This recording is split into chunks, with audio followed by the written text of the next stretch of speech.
The gun trace task force? We're fucking kicking ass, right? Get on the fucking ground. These bosses, they think I'm the golden boy. We own this city. We own it. When you do a show that's based on real life events, you've got to stick to it. It has its own rewards because it's important. That's what drives us to get every single detail right. I don't want that one person, that one Baltimorean to say, that was some bullshit. Gonna lock anybody up, huh? Anybody and everybody. I was close to the real life events of We Own the City. My friends, people I grew up with, there's so many stories. Gondo stole this, Wayne Jenkins did that. Daniel Herschel actually stole money from me. I was on the scene when Sean Suiter was shot. I was in the middle of the unrest at Pennsylvania Avenue. I distinctly remember being on the streets, and the sky was the same color the day we filmed that it was April of 2015. It was a very eerie feeling. A lot of our extras and supporting artists were there, telling us what it felt like. Driver, show me your hands! How do you take something that's real and make it work for a series? Anytime you're dealing with 300 extras on set, it can be challenging, especially during COVID and time with testing and masks. I don't know of anyone who fosters a sense of positivity and creativity on set as well as Ray does. What's the shit the movie assholes say? Fucking action. Some scenes were based on transcripts or like based on footage that they got from phone calls. And so it was very important for us as actors to say them verbatim. John Bernthal at one point called someone dum-dum. Hey, dum-dum, never swing on a cop. And that was from a body camera video. Our fight coordinator took us through the specifics of doing a raid.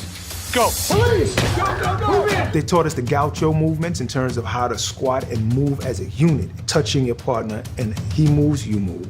You move, you move. It's so strategic. Please, let me see your hands. In terms of preparation, it's a thorough process. You do all the research you can. I wanted to dive in as full as I could. I've gone on ride-alongs in every single district in the city. And this stunt team, their specialty is cars, so they took me through a whole course before we started. I've been in touch with Wayne himself. We've had phone conversations from prison. As actors, you know, I think we're all fascinated with the idea of playing a real person. But the opportunity to actually meet the person that you're playing is kind of mind-blowing. I'm Erica Jensen with the FBI. And I mentioned to Erica, what was your relationship like with John Zaraki? And she said, we got along like gangbusters, which was great to hear because when I met Don Harvey, him and I got along like gangbusters. Are we having fun or what? What's going on, sir? How is your life in danger? Everyone life in danger, man. It's Baltimore. You know what? That's a good fucking answer. I like that. You know, I like you, man.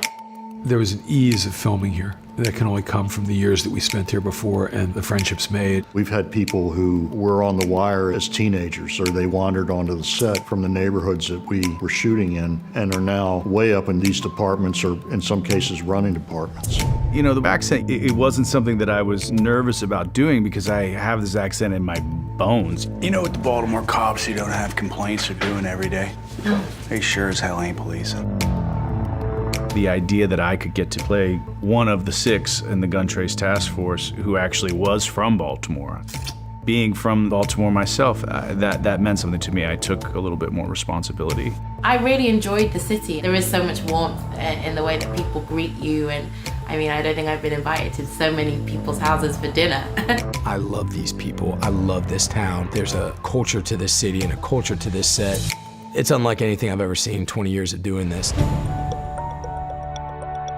You got an eye, dog. That's some serious police work, man. Man, shit. But you don't know, man. It's yours. You earned it.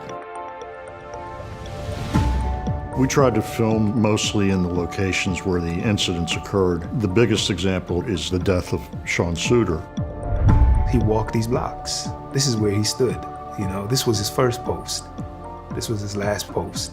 There was a lot of discussion in the writer's room about those competing theories about Sean Suiter's death. They had a huge report detailing everything that had happened. So we orchestrated almost to a T from the reports that were there. Doing this kind of work, it feels right. But working drugs, that wasn't my finest hour. Police! The real challenging scenes to shoot were anytime we essentially had to violate black people. You know, I've been arrested for no reason a few times. So being on the other side of that was difficult to square. Day in, day out, sending young black men to prison. We built this machine. This is what we want. Then the Freddie Grays are what we get. I would say the most challenging scene was the aftermath of the uprising. We were depicting events that were traumatizing for the city. And so, yeah, a lot of thought went into how do we do this in the most careful way. We had a lot of counselors for anyone who was struggling. We tried to be as respectful as humanly possible and working within these spaces. It goes beyond the filmmaking process. You are completely immersed in a situation that feels real and feels authentic to you because you have lived it before. Jenkins didn't invent anything.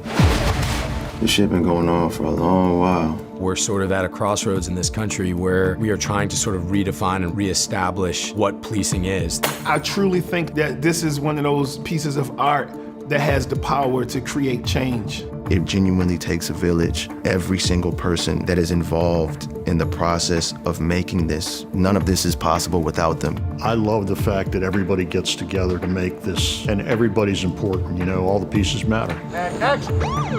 Show me hands! Hands! We are the Gun Trace Task Force. We come to hunt, because as long as we put those numbers up, we literally can do what we want. You understand me? Go out there and give them hell.